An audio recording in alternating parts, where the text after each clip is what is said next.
With falling prices and foreclosures now fading into memory, many Americans are again seeking home ownership. But seeking and finding are two different things.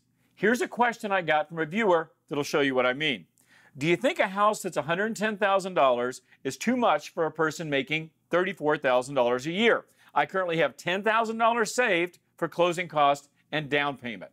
Well, figuring out how much house you can afford is not that difficult to do. You start by using any number of free online calculators. Here's one from Zillow. Let's try it out. First, I put in his income, $34,000, and his down payment, $10 grand. Result, if he has no other debts, he can afford a $158,000 house. Now that sounds good, but remember, this depends on this person having perfect credit and no other debts. It's also the absolute max he could pay, but that's not necessarily what he should pay. The more house you buy, the more you have to furnish, clean, maintain, heat, and air condition.